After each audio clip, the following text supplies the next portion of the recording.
There's something about the way ink flows, the way it clings to parchment. That feels like a secret whisper from the past.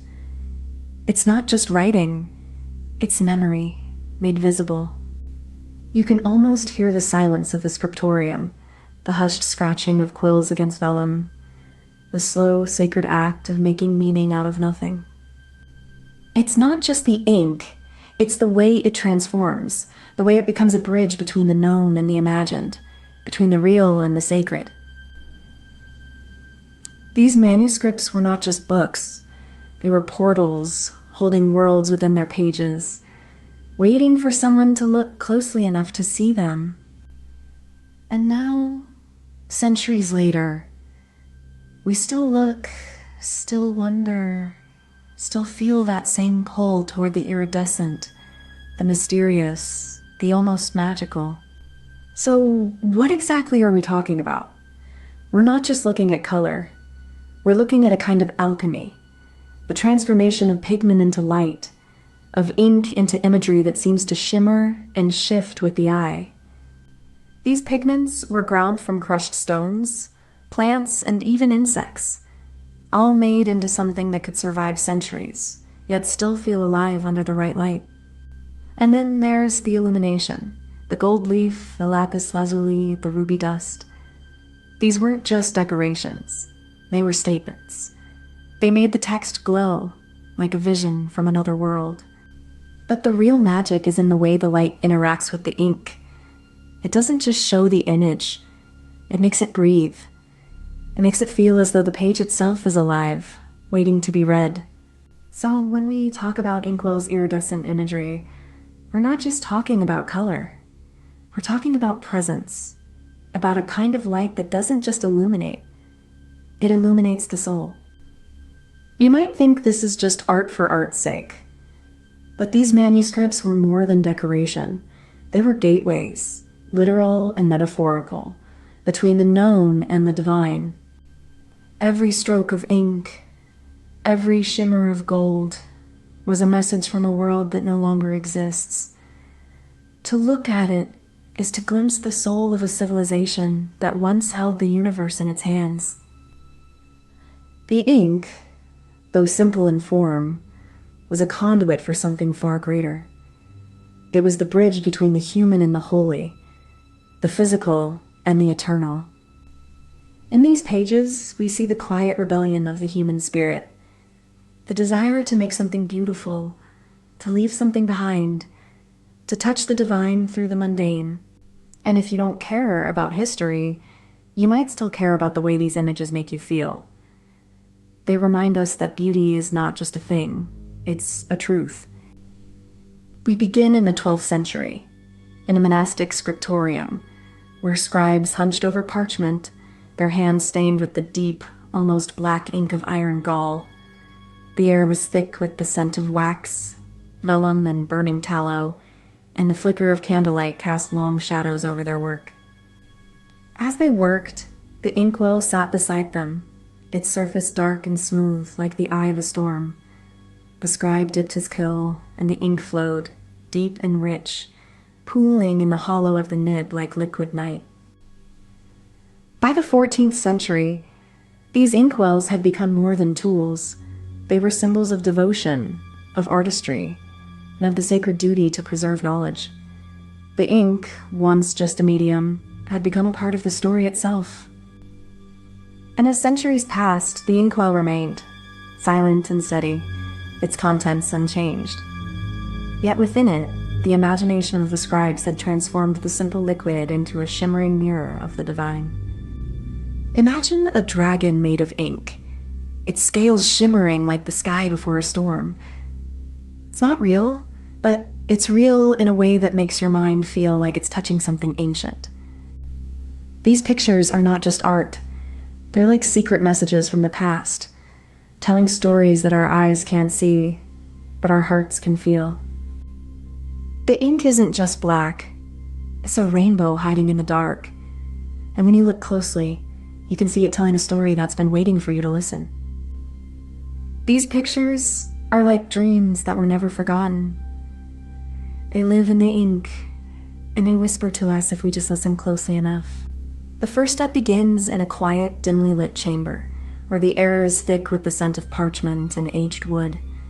Here, the scribe sets up their workspace with care, choosing the right tools for the task ahead. The inkwell, a simple vessel of dark oak, sits at the heart of the setup. Its surface is smooth yet worn, bearing the marks of countless scribes who have used it before. The ink, deep and viscous, glows faintly in the candlelight. The scribe begins by filling the inkwell with a carefully prepared mixture of iron gall and water, a process that demands both precision and patience. This is not just a tool, but a vessel of transformation. The inkwell is more than a container. It is a bridge between the material and the imagined. It holds the potential to turn a blank page into a world of color and meaning. With the inkwell ready, the scribe prepares to begin the sacred act of illumination, where the interplay of light and pigment will bring the page to life. The next step is the careful preparation of the pigment itself, a process that blends artistry with science. The ground is first ground into a fine powder, then mixed with a binder to create a stable ink. The binder, often gum arabic or egg white, helps the pigment adhere to the vellum, ensuring it remains vibrant through time and touch. The inkwell's shape and depth are crucial. It must hold enough to last through long hours of writing, while keeping the color from fading too quickly. As the scribe dips their quill into the ink, the well acts as both a reservoir and a symbol of the creative act itself, holding the weight of imagination and labor. Each stroke of the quill is a release of that ink into the manuscript, a delicate dance between tool, material, and the scribe's hand. The final twist lies in the artist's choice of pigment. Not all inks are the same. Some are ground into a fine powder. Others are diluted with water or oil. But the true trick is in the way these materials interact with light, revealing hues that shift and shimmer with the angle of observation. These pigments are not static. They are alive in their opacity and translucency. The artist knows that the same color can appear deep and rich in one light, almost transparent in another. This subtle alchemy of color and light is what gives the illumination its dream-like quality. The illumination is not merely painted, it is performed. The scribe, the illuminator, and the alchemist all play their part in a delicate dance of color and light, each step revealing a new layer of the image, a new dimension of meaning. This is the final twist. The ink is not just a medium, but a mirror. It reflects not just light, but memory, intention, and the quiet, sacred act of creation.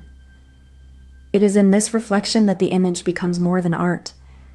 It becomes a window into the soul of the maker. Beneath the shimmer of gold and lapis, there's a quiet science, a chemistry of light and pigment, waiting to be revealed. The ancient alchemists knew that color was not just art, but a kind of alchemy, a transformation of matter into meaning. They mixed minerals, resins, and ground stones to create pigments that could shimmer like the sea or gleam like the sky. The science of illumination was not just about making beauty. It was about preserving knowledge, making it tangible and radiant. In those pigments, there was a kind of magic. Not the kind of magic that defies nature, but the kind that honors it, bends it, and makes it glow. Imagine a river, wide and slow, carrying ink in its current. The water is dark, but beneath it, light shimmers in hidden patterns, like the secrets of the past waiting to be uncovered. Now, place a single drop of that ink into a pool of still water. It spreads outward, not in straight lines, but in spirals and curves, like the soul of the manuscript trying to speak. Like the ink, the imagery in these manuscripts is not just a record. It is a performance. It moves, it breathes. It tells a story that the eye must follow, not the hand. So let us not be scholars of the page, but voyagers of its light. Let us let the ink lead us, not through logic, but through wonder, through the quiet pulse of a world that was once alive. Before you go, if you enjoyed this, please give it a like and subscribe so you don't miss the next one. And tell us in the comments what you'd like us to make next. We read every single one. Thank you so much for watching. Comment this emoji if you made it to the end.